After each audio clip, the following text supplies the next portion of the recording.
Regresamos aquí a Fórmula Financiera y tenemos a la línea Enrique Cárdenas, es el director del CEI, el Centro de Estudios Económicos Espinosa Iglesias. ¿Cómo estás, Enrique? Muy buenas noches. Mari Carmen, buenas noches.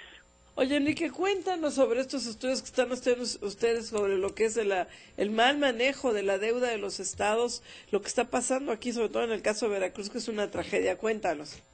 Bueno, mira, la nota técnica esta que sacamos es sobre el endeudamiento de los estados que ha venido creciendo y sobre todo que se ha venido poquito a poco revelando, es decir, se está dando a conocer casi siempre cuando hay un cambio político en la gubernatura, pero que de pronto pues ahora nos dimos con la sorpresa que en el último año, en 2015, a la hora de develar otro tipo de pasivos, pues aumentó casi el 10% la deuda que estaba registrada anteriormente. Entonces, no sabemos qué tanto más haya detrás, no está claro. La Auditoría Superior de la Federación pues es la que da esta cifra, pero también se sabe que no hay, que hay algunos fideicomisos que tampoco se sabe si están incluidos o no en todos estos pasivos.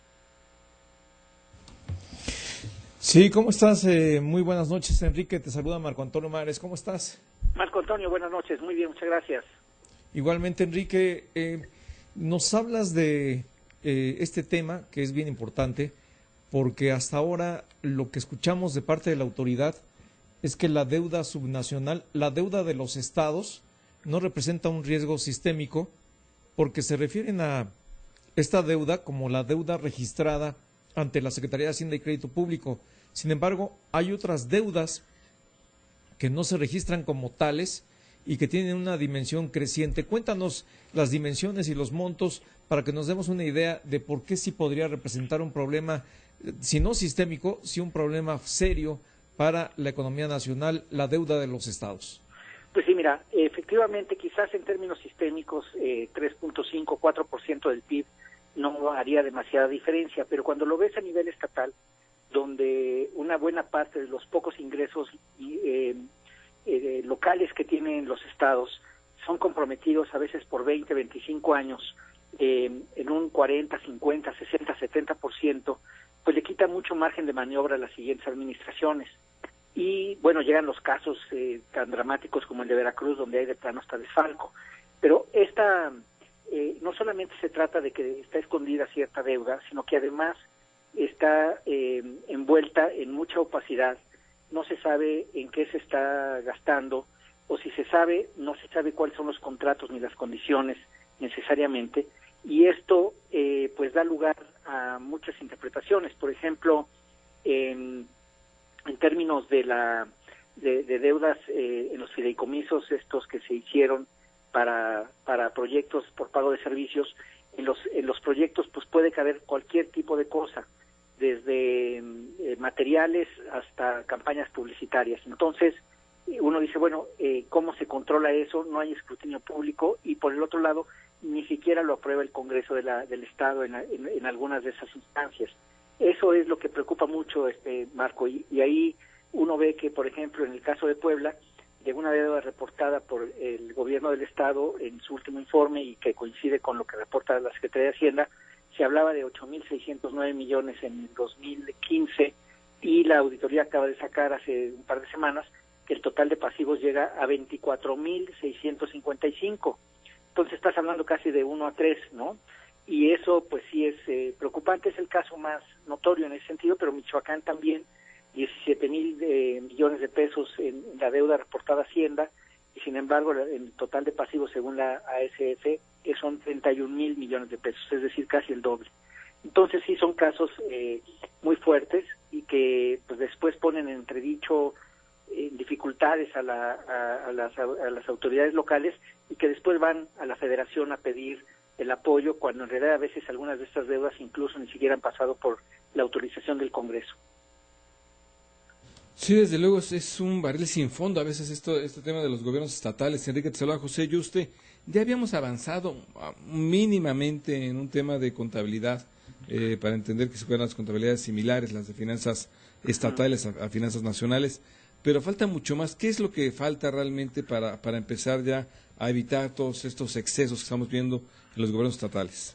Mira, yo pienso que efectivamente ha habido gran avance en la ley de contabilidad gubernamental, por un lado, en la ley reciente sobre las finanzas estatales y municipales, pero se dejó abierta la puerta todavía ahí a que pudiera haber un registro y por lo tanto una garantía federal a deudas que quién sabe cómo llegaron ahí.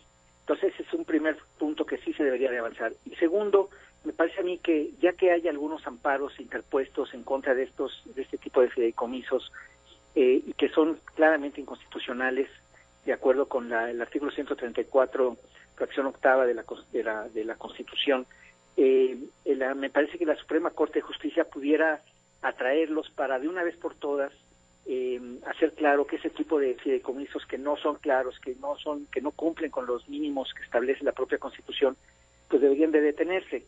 Y ese es un tipo de, digamos, de algo que podría faltar. Es decir, sería muy sano que ya no hubiera este tipo de fideicomisos en nuestra economía, que realmente esconden deudas a veces pues muy elevadas.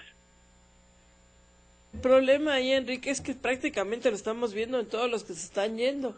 En el caso del gobernador de Zacatecas, que ahora es el nuevo director de Fonatur, se suponía que él estaba como que muy bien, lo nombraron director de Fonatur, y ahora ya salió Morena a decir que hay también irregularidades en el manejo de la deuda.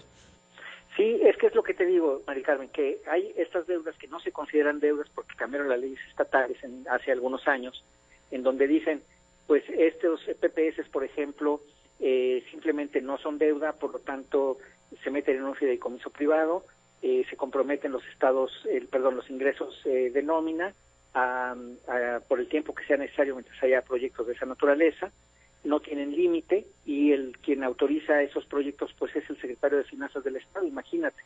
Entonces, pues eso es un barril sin fondo mientras haya recursos con qué pagar, pero en el caso que digo, el caso que conozco bien, que es el de Puebla, en estos tres proyectos que son el CIS, el Centro Integral de Servicios, el Museo Barroco y una plataforma de Audi, pues entre los tres hay más de 22,000 millones de pesos de pasivos, que por cierto no estoy seguro que estén en los otros pasivos que menciona la Auditoría Superior de la Federación, o sea que igual y hasta estos hay que agregarles, entonces sería una cosa verdaderamente impresionante. Claro, Enrique, y bueno, en cuanto a este seguimiento que ustedes están dando, Enrique, ¿qué tan fácil es? Porque, como lo acabas de relatar, pues la información de la que se dispone básicamente puede provenir, por un lado, de la Secretaría de Hacienda, la deuda que se registra de manera oficial, por el otro lado, de la Auditoría Superior de la Federación, que hace una revisión y que además, hasta donde tengo entendido, también ya tiene posibilidad de ir más allá de la deuda que se registra oficialmente. ¿Qué otras fuentes tienen ustedes?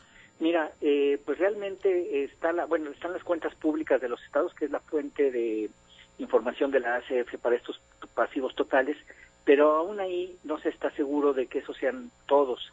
Entonces, en realidad hay que ir casi que estado por estado, viendo si es que hay algún tipo de fideicomiso como el F0144 de Puebla, y en que tenemos entendido que también los hay en otros estados y que no se sabe qué es lo que tienen adentro o cuánto es lo que tienen o cuáles son las condiciones de los créditos. Por ejemplo, en este caso del museo o del CIS, pues estamos hablando de que hay compromisos a 25 años o 23 años según el caso, y los montos mensuales que se tienen que pagar, pues digamos, entre ellos abarcan ya más del 50-60% de compromiso de lo que se recauda en impuestos sobre nóminas, por ejemplo. Así es que sí, hay que ir uno por uno, y por eso es que pienso que si la Suprema Corte de Justicia, por ejemplo, atrajera este tema y claramente señalara que esto ya no es posible, que se tienen que cortar y que los nulifica, entonces pues ya los prestadores, o sea, los financiadores, bancos, pues ya no tan fácil firmarían en ese tipo de fideicomisos, ¿no? Porque pues podrían detenerse esa fuente de pago, que al final de cuentas eso es lo que es, una garantía de fuentes de pago. Y quitándoles eso, claro, se va a encarecer el crédito sin duda, pero por lo menos vamos a tener idea de qué estamos hablando y que se asuman los riesgos que se deben de asumir y no tengamos sorpresas como la de Veracruz o como la de otros estados al haber cambios políticos, ¿no? Sí, sería un poco de encarecimiento, pero muchísimo en transparencia realmente. Ahí creo que podríamos salir ganando, Enrique. Sin duda, sí. Mira, preocupan algunos estados, el Estado de México, por ejemplo, donde no ha habido alternancia y donde pues no sabemos de qué tamaño, si es que acaso, bueno, sabemos que hay algunos de esos fideicomisos, pero no sabemos ni de qué tamaño son ni nada. Es un hoyo negro, claro. Es un hoyo negro, es una caja negra, digamos. Y de plano sí parecería como que apenas la Suprema Corte pudiera detener esto de golpe, porque si no tendríamos que ir uno por uno, ¿no? Y pues imagínate, si con el de Puebla llevamos 2 años a conseguir la información, imagínate lo que significa ir estado por estado. Pues te queremos agradecer mucho, Enrique Cárdenas, director general del CEI, el Centro de Estudios Económicos Espinosa Iglesias. Muchísimas gracias. Gracias. Mari Carmen, Pepe y Marco, muchas gracias a ustedes. Gracias. Adiós.